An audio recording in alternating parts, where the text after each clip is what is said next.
Thank you so much for joining the Sue Fries Show, and I'm so thankful to be with you today.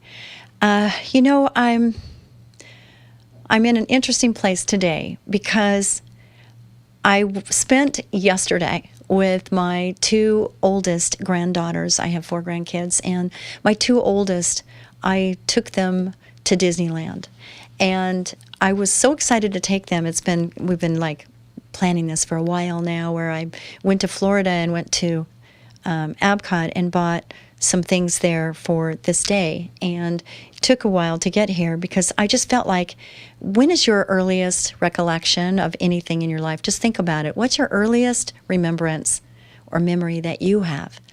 And mine was 5 years old. I can't remember earlier than 5 years old. I'm sure there was a lot of experiences that created belief systems in me, even way back before 5, and just the feeling of security from family members, and feeling love, and feeling maybe rejection, and feeling like I have to share, like the things you learn in the sandbox they talk about. I learned everything I needed to learn in the sandbox, and there's a lot of truth to that, I think. But I was there with my grandkids, and it was just so amazing to be there and see things through their eyes as a grandma, not a mom. And so today we're going to be talking about 2 things: embracing the moments, making the moments, and embracing the moments, and then the peace of God. How do you get that peace that transcends all understanding? That peace that no matter what is going on, no matter what's happening in your life, that you understand that God's in control, and that you just have this peace that comes over you, because there's so many things we have no control over anyway. We cannot control everything that goes on in our life. And so to have that peace, no matter what, Jesus take the wheel, or, just that is so amazing to me. And so many people that even now are listening, you've never experienced that. You've never experienced the peace of God. And I can tell you that it's a real thing, and I can tell you all day long, and there's probably other people that could tell you too, but until you actually experience it, there is no way to explain it, except for that it's real. I can explain that. I can just say it's real, and I can't imagine my life without that. So how many of you would like to have that? How many would just, in your life right now, you're going through trials, tribulations, you're going through all kinds of things, and you're wondering why? Why me? Why now?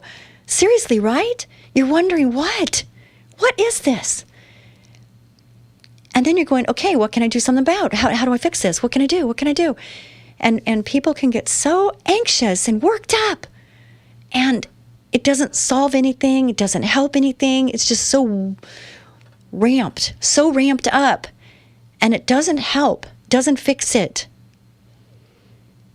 And then you're with somebody, or you hear something, and you're going, oh, wow, that's a true story, or oh, wow, that's right? I mean, I have no control over the situation. I could get all worked up, which only makes things worse, especially if it's a health issue. So what can I do? What can I do? You can just breathe, take in, take out, breathe. Here's what I'm thinking. I was just on an interview right before this show, and I was talking about taking my daughter to Disneyland. It might have been Magic Mountain, but it was one of the 2. And there was water rides. And I know we were standing in line for a water ride. And at that time, it was new. I was running the business, the termite pest control business, and I was the point person. I was the person that gets the call when there's an accident. I was the person that got the call saying someone called out, or this happened, or we stepped through a ceiling, or whatever the case may be. And I had to take the call. And so I was standing in line with my daughter. She's sitting with her hand in my hand, and I'm on the phone. And all she remembers is me being on the phone. And after a while, all day long, there was, I don't know, it just seemed like everything was going awry that day. And I had made a point to make this day be about my daughter and to spend time with her. So I was there, right? I was at Magic Mountain or Disneyland, but yet I wasn't really there. I wasn't there for her. I was there on the phone, standing next to her, but was I listening to her talking to me? Was I watching her climb the rail? Was I seeing that she wanted a cotton candy? Or no, I was so busy on my call trying to take care of business, that I wasn't really focused on my daughter. And she grabbed my phone out of my hand, and she acted like she was going to throw my phone in the water. And at that moment, I'm like, and then I realized what was happening.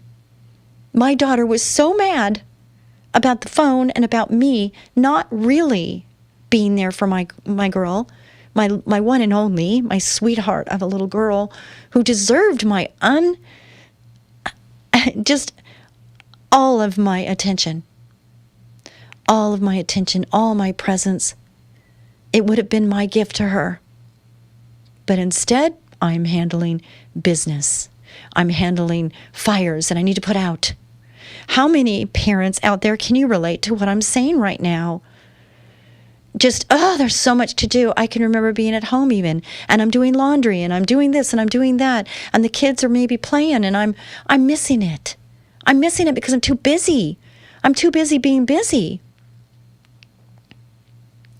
So where do you allow the peace to come in? How do you allow the peace to come in? I think about the scriptures in Philippians 4:4. It's rejoice in the Lord always. And again, I say rejoice. And the second one is, let your gentleness be evident to all. The Lord is near. Let your gentleness be near to all. How gentle are you when you're feeling so stressed out and you have all these people that are needing all of you or parts of you? The monkeys that jump on your back as you walk down the hall. Just the things that come at you and the phone calls you have and now the emails and the texts that you have. And how are you going to handle all of that and take care of these little ones that need your attention? Be anxious about do not be anxious about anything.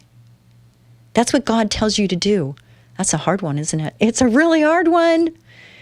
Be anxious. Do not be anxious about anything, but in every situation, by prayer and petition, with thanksgiving, present your request to God.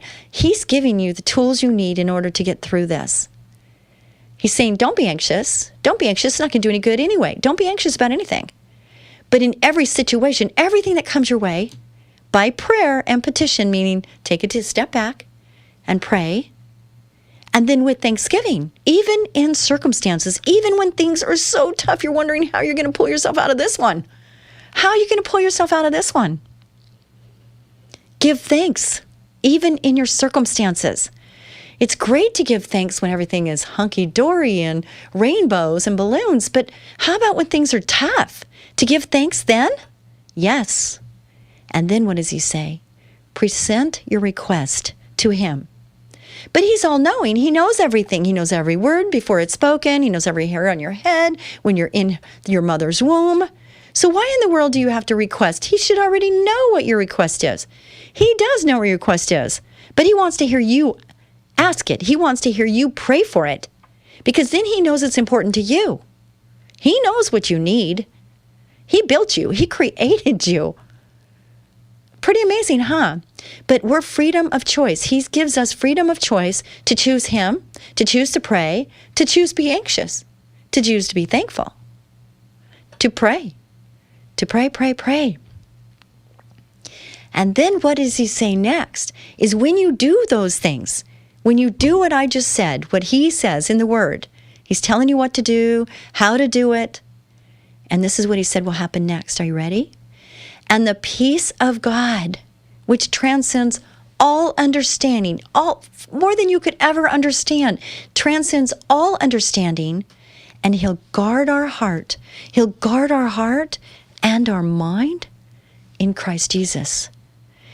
To me, I don't know. Not all of you listening right now are believers. And you might know somebody that really needs to hear this message. I suggest that you pass this to them. How do you do that? There's a couple of ways. One, go to Sue Fries, spelled like fries, oneword.com. Go there. You can listen anytime, day or night, at your leisure. And you can listen to any of the 15 years of shows. Now, before they were live, I had them live for a while where I took calls in and I would talk to people. It's gone through a lot because I've been on 15 years.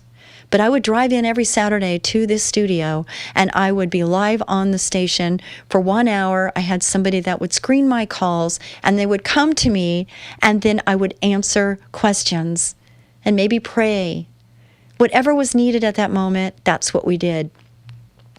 And then I got injured and I couldn't come in anymore and I took a little time off.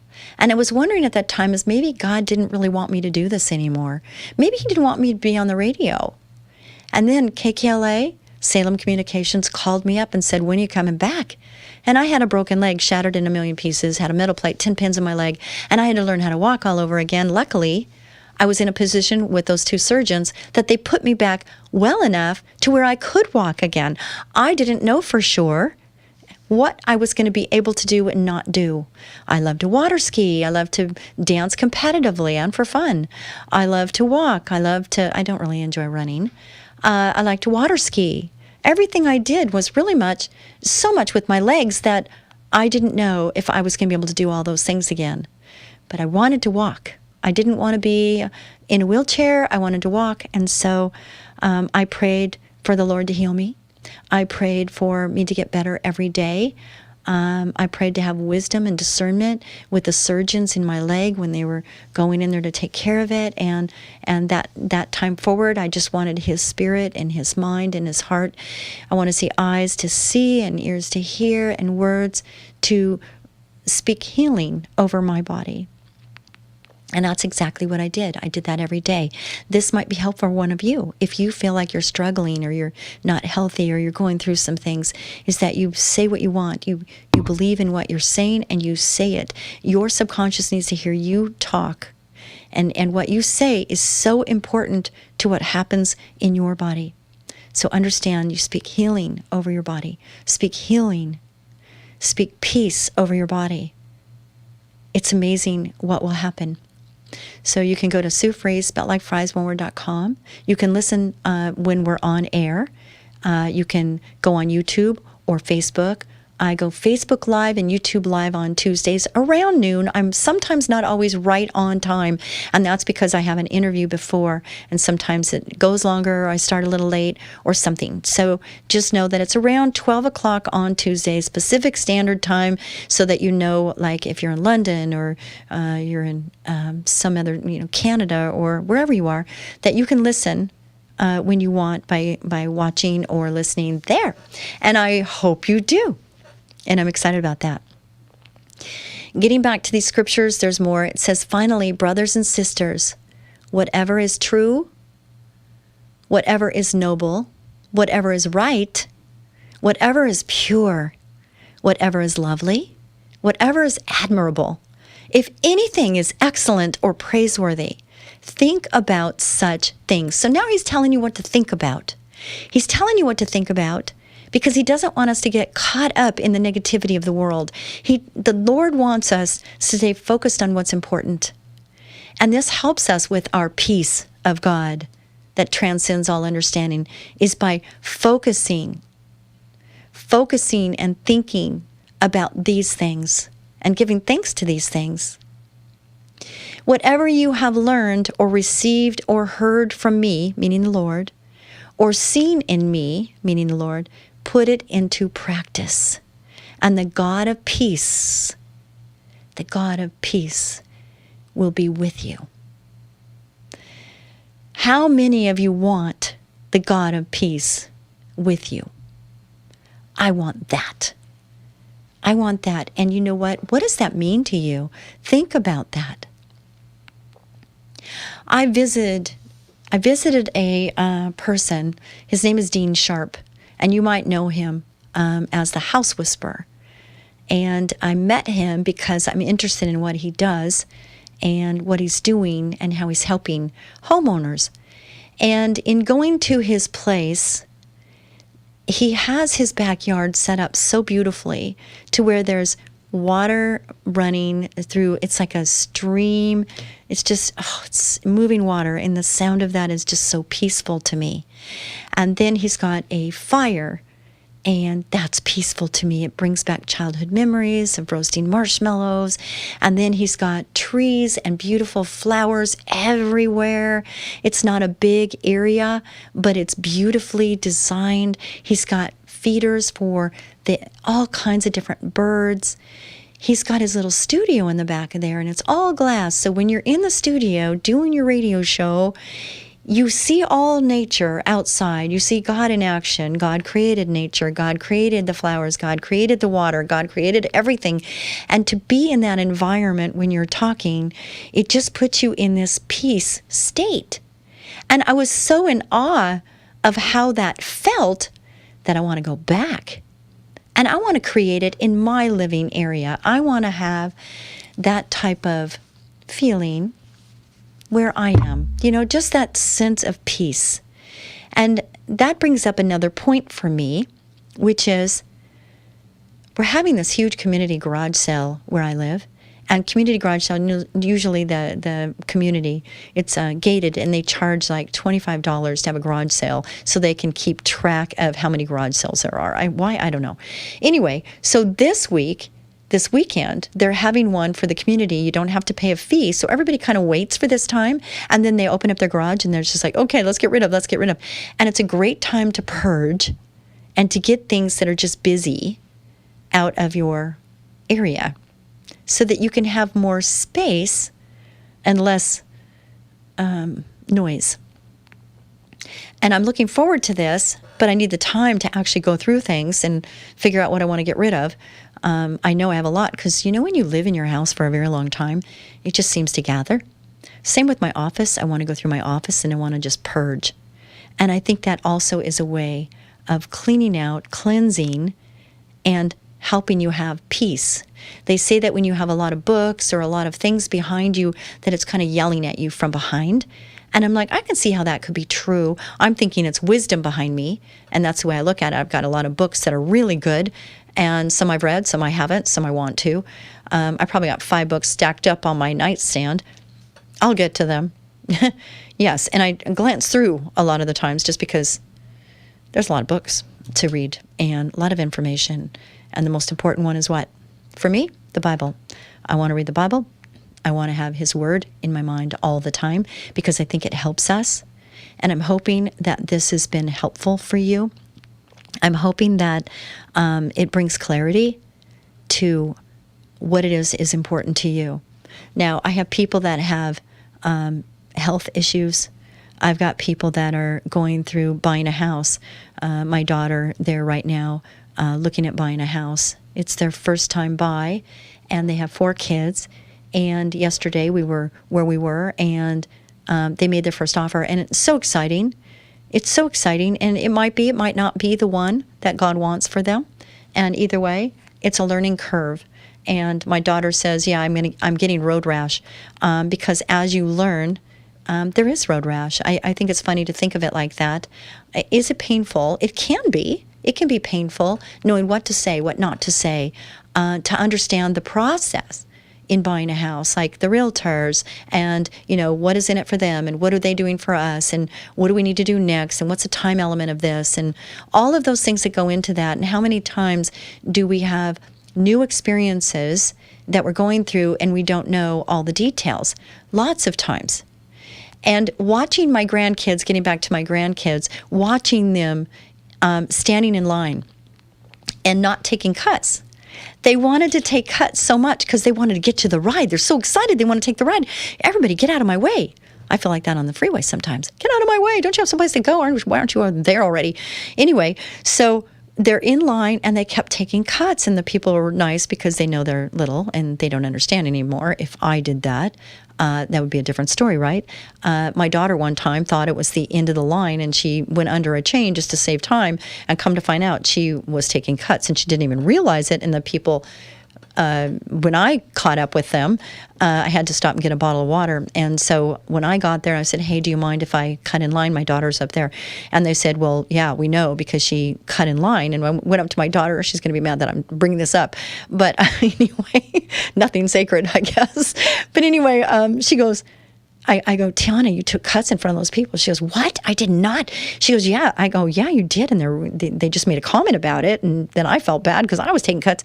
And so she went to them and said, look, do you want to get in front of us? I had no idea. The lady over there pointed over here as to where the line was. And the other lady goes, well, why would that be? I mean, there's these people. But there was this big space in line, and she didn't see that there were people after that space. And I can understand where she got that, because that happened to me a couple times too.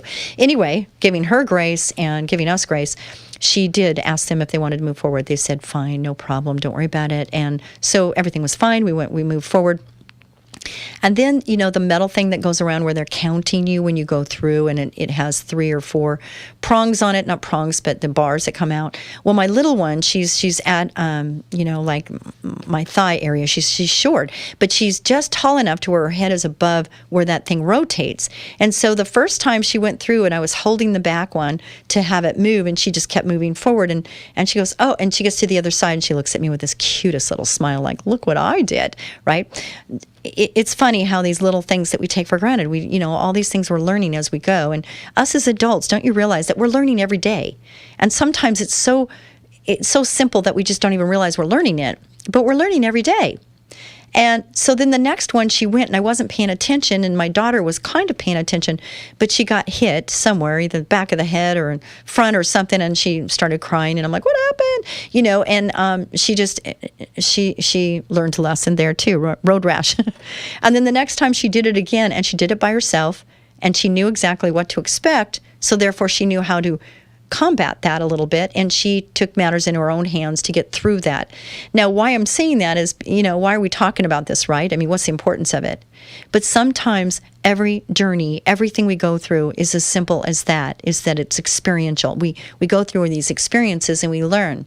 We learn from them so we can move forward. So now we know not to cut in line, and we know that we got to pay attention to this machine to make sure that we're not going to get injured in the process. And then stepping up, stepping down, taking a hand, taking a rail. All these things are important because there's a lot of people that are like moving like cattle, and we got to make sure that we're not getting pushed right off of a step or something like that. So the little ones, you know, they have to be holding a hand. That's a safety measure. Hold a hand or hold the stroller. We had a stroller. It's a 2-seated stroller because these kids are small.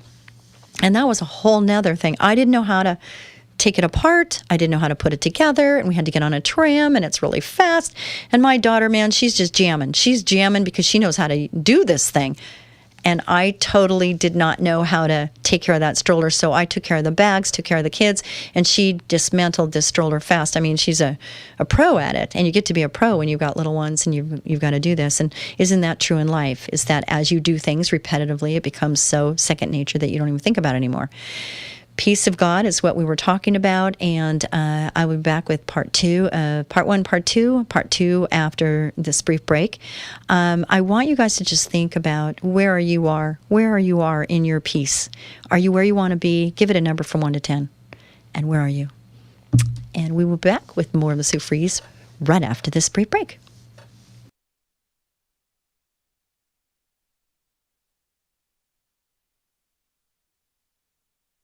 When I was 2 years old, I had a life-threatening asthma attack.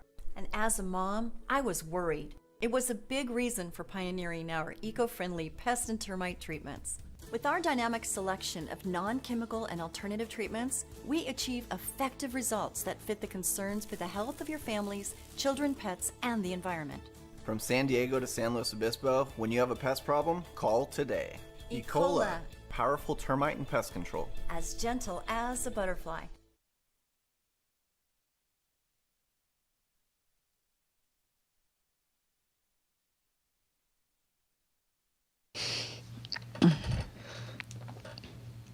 Thank you so much, Ecola Termite and Pest Control, for sponsoring this show.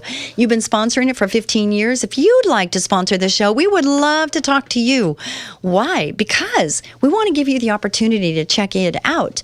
I want you to come on with us and try it out, and based on your signal area, the location of your business, and what you do, we can direct you and figure out how to make that work for you to where you're not wasting money.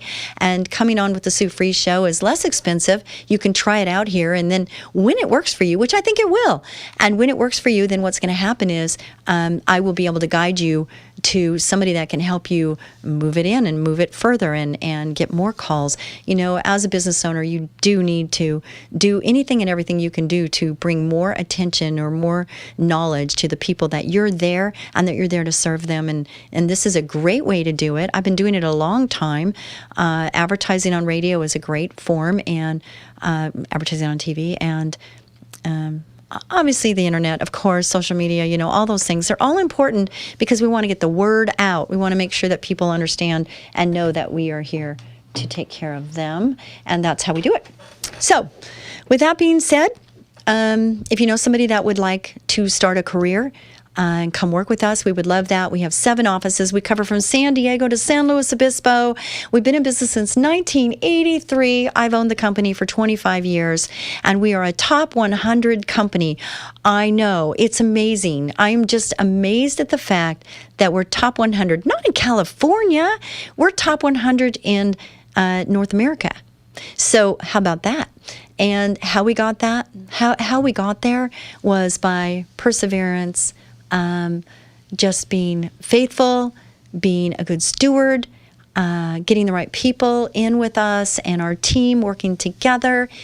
We have a great staff. We have great people working for us, but we're looking for more people and the right people. We need the right people in the right place so that we can make it happen and grow even more. Is that you? Are you supposed to be part of our team and you just don't even know it yet? Get a hold of us, please. TermiteLady.com.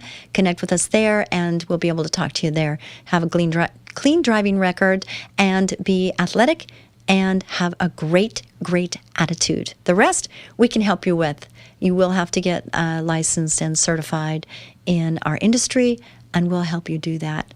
So, family, friends, you, somebody you know, please share this with them. Okay.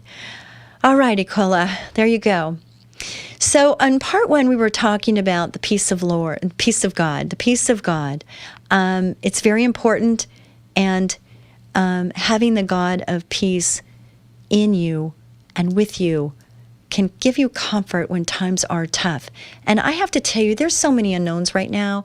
I just know that there's a lot of uneasiness going on. People are wondering what's going to happen next. How is this going to work? How is this going to affect that? All of these things are happening right now, and we don't have an answer to a lot of these things. Some of them make common sense, and some of them we're just wondering the impact, like how deep, how wide things are going to affect things. And the only way we're going to know with time will tell. That's what they say anyway. Having better food, I think that's such an imperative part of what's going on right now. I think that we have been bamboozled about our food, and there's a lot of things that I'm really it means a lot to me to feed my body well.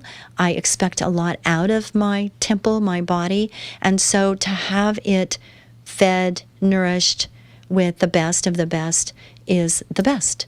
And there's certain products that I use that I'm not getting paid to promote at all. Maybe I should ask for that, but I'm not. I just care, and I want to make sure that you understand that there's certain products I'm using that I really, really believe in. And one is Sunrider Tea. It's something people say, what are you using? How are you keeping your energy so up? I'm fit. And so Sunrider Tea is something I've been using probably for 50 years now. Well, probably not that long, 40 years maybe. And it's a tea I drink every day. Now I'm putting Armra in with it, and I'm putting omega-3 chia seeds in it and lemon juice. And it's a drink. Oh, cucumber sometimes. Just drinking cucumber, lemon, and chia seeds in your water. Drink a lot of water. And if you do that every day, you're going to notice a cleanse. It's something that just cleaned you out, and you just feel better. Your skin looks better. It's so good for you. All right, so there's that. Another thing that I'm doing that people are like, what? Is mushroom coffee.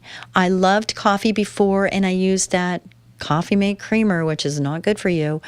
And so I changed to mushroom coffee. I thought I'd check it out, and I was concerned, just as you might be by hearing the name of it, as mushroom coffee. And I thought, is it going to taste like mushrooms? Because that's not going to taste very good to me. And it doesn't. It tastes like coffee. And then I used this other product. It's from Good Earth, and it's turmeric and curcumin and some other things that are really good for inflammation, cancer fighting, just all kinds of things. So what we put in our temple, what we put in our mouth matters for our body. And Craig, I told Craig that, our diet, because he was saying he needed to get a dietitian or something to try to figure out how he can improve upon the food, the fuel, the nourishment that we need for our body in our water, in our food. It's very important. And a lot of things, because of vitamins, it's gotten less and less and less. So I told him that it's important to know what foods we need in order to fight certain things. I bet you hear a lot about parasites now, and there's just all these things that are coming into our bodies now that weren't before, and there's baths that you can take to get rid of the parasites and the electronics energies that's going on. It might sound kind of weird, and I get you, but all of these things, if we try them and we sense that we're feeling better, then we're feeling better. And if we're feeling better and we're looking better, then maybe there's something good about that. So what I was telling Craig is this is what happened where I visually saw the fruit of what I'm talking about right now. And even though people say, wow, they're surprised at my age, they're surprised at my energy level and how I do all that I do. But I told him, I said, I had a horse, and this horse was given to me. It was 23 years old, and it was a Kentucky Derby thoroughbred. But it was 23 years old. So the horse was neglected, and it was bony, and the hair on it was very dry and falling out. And it just looked like a really old horse with no energy, lethargic horse, afraid to get on it, might break, that type of horse. And this was many, many, many years ago. And this was new to me, but it was a free horse, and I wanted a horse so bad. I'll take this 23-year-old horse. So I went to a feed store, and I said, I've got this horse, and I took a picture of my horse. Its name was JJ. And I said, look at this horse. What can I feed this horse that's going to help his energy and help how it looks and put some weight on him to where I feel better about getting on him, because he's kind of bony. And so they gave me a diet. They gave me a plan, a meal plan for my horse, and they feed him this in the morning and feed him this at night. And so I did. And I have to tell you that within 1 week of changing the diet on that horse just transitioned into a beautiful animal. And I knew it was only the beginning of more, but I got on the horse after, it might have been 2 weeks. I got on the horse and I rode down the street in my neighborhood. And I had so many people stopping going, oh my gosh, your horse is so beautiful. When did you get that? And, tell me the story. And so I told them the story, and they couldn't believe it was the same horse. And so that was when I had this aha moment, even though I never drank sodas. I've never been a soda drinker. I think soda is so depleting of your body. And so I just never drink soda. So seeing the things about Coke and using Coke to clean your rusted bumper, it's a true story. And I look at that and I go, that's what that does to your stomach. Why would anybody do that to themselves? So we all drink juices, and they're high in sugar, but it's a natural sugar. I'm okay with that. But sodas, you can ask my family. I've just never been a fan of sodas. And so I drink this herbal tea, this tea that cleanses you out and just makes your mind better. And it's just really good. I'm trying to think of some other products that I use that I think are really, really super good, and they'll come to me.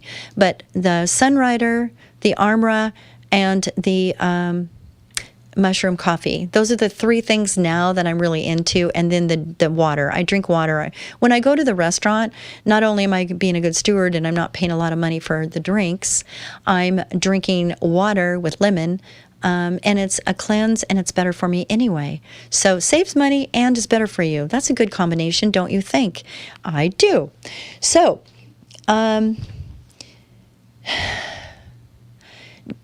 before I went on the break on part one of the show, I was talking about peace, the peace of God. The peace of God, which transcends all understanding, will guard your hearts and your minds in Christ Jesus. And how many of us are lacking peace in our lives? When I think about my grandkids going to Disneyland, and if we would have told them ahead of time, I don't think they would have slept for days. I think they wouldn't have had any peace. They would have been so anxious and so excited. There would be no way to get them to sleep, because when. You know, they have no track of time. They don't understand an hour. They don't understand a day. They know, son, you know, you're going to go to bed and then you're going to get up. And that's one day. You're going to go to bed, you're going to get up, that's another day. They kind of have that understanding, but they don't understand really time.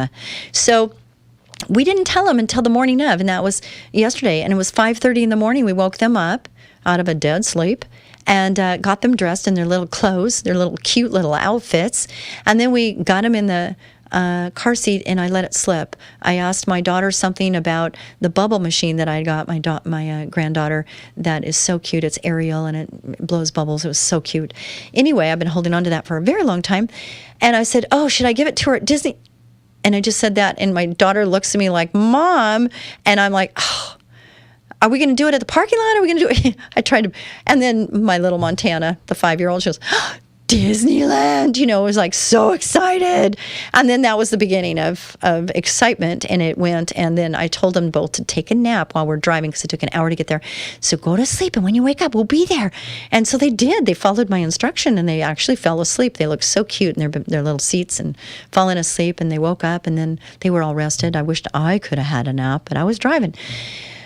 It was so fun, and we get there, and they were just so like excited about every little thing, and to experience their excitement through their eyes and seeing things for the first time. First, we went on Pirates of the Caribbean. It was the only adult ride we went on, and I asked my Montana, my 5-year-old, I said, what was your favorite rides? We went on like 15 rides, you know, Snow White and Seven Dwarfs and Peter Pan, and where you go in the whale's mouth. They love that.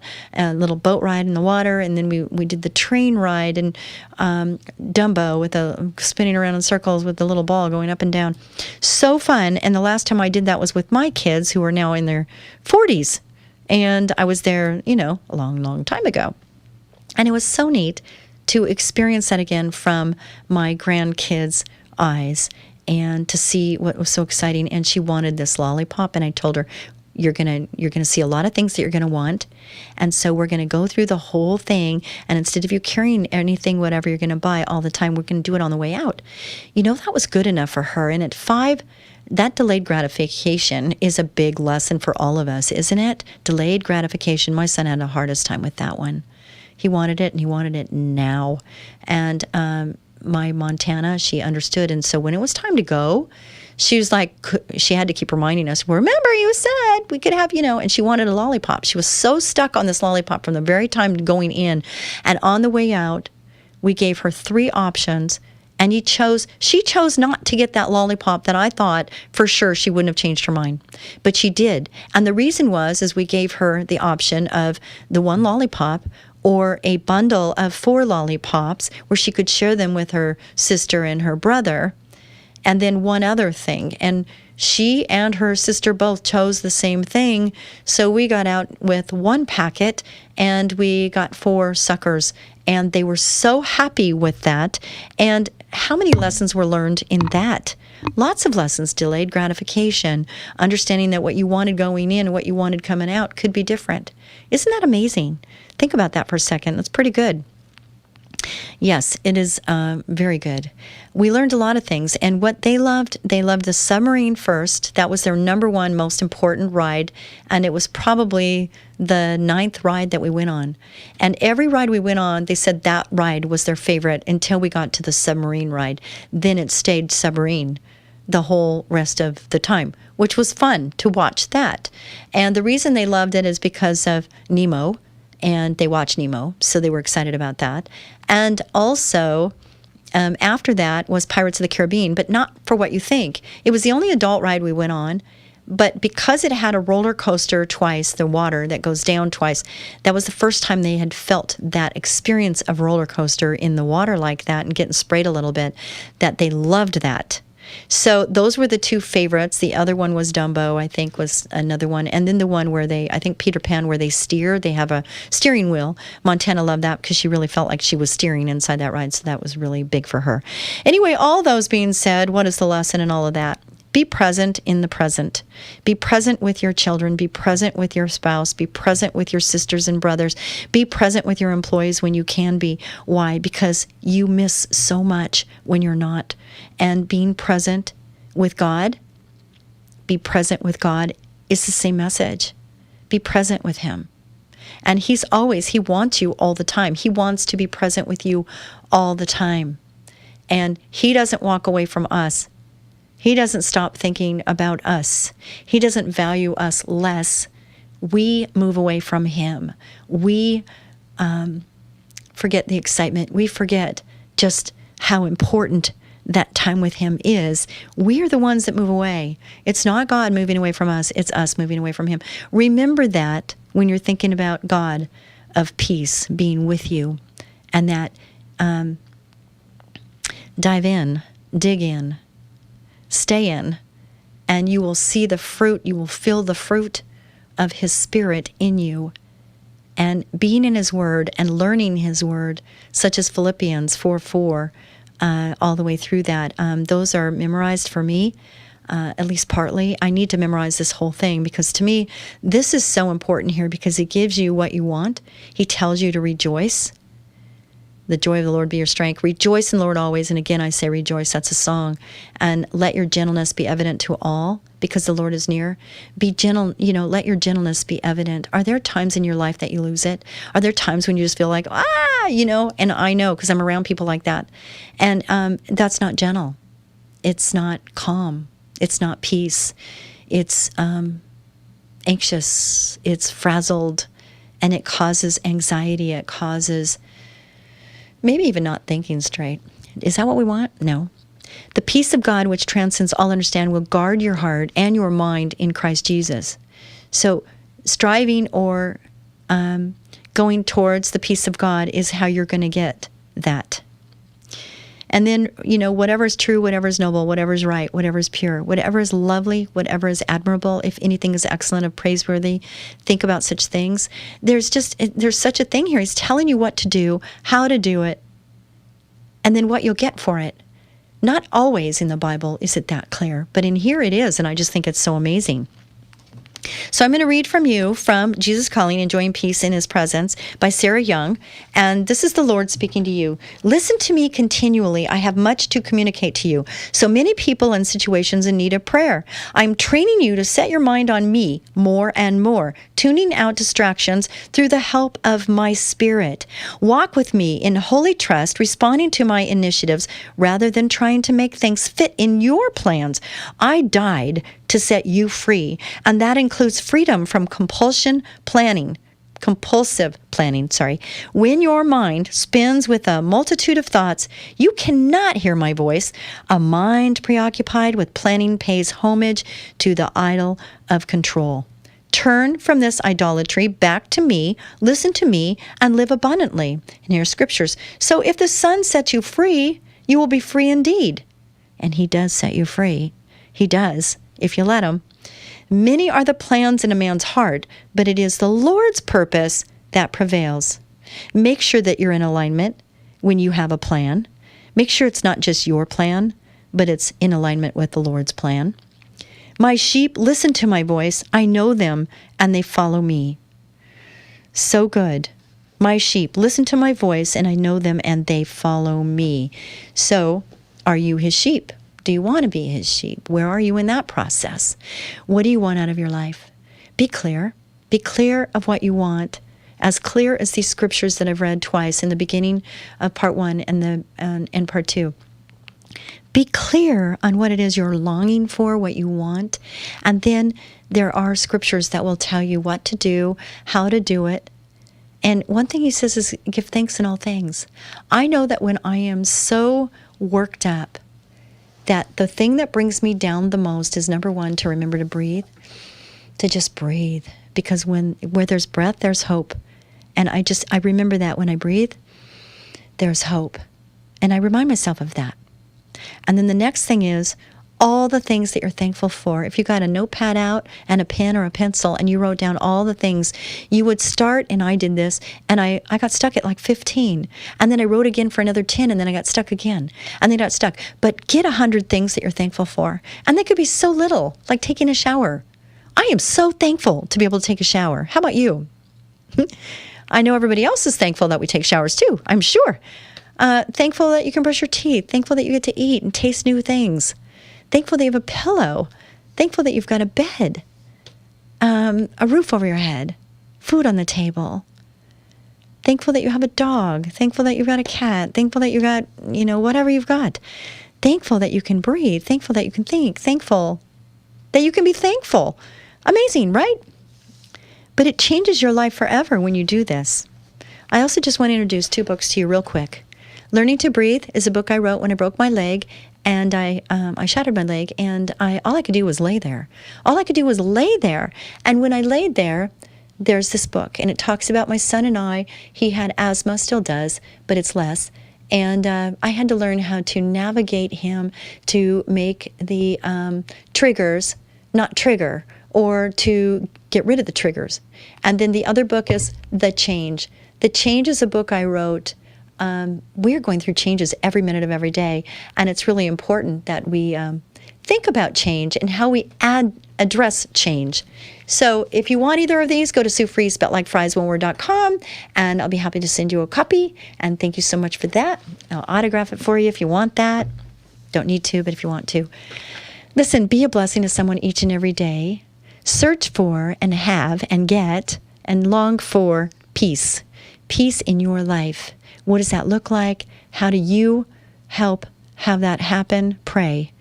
So be a blessing to someone each and every day. God bless you. Until next week. See ya.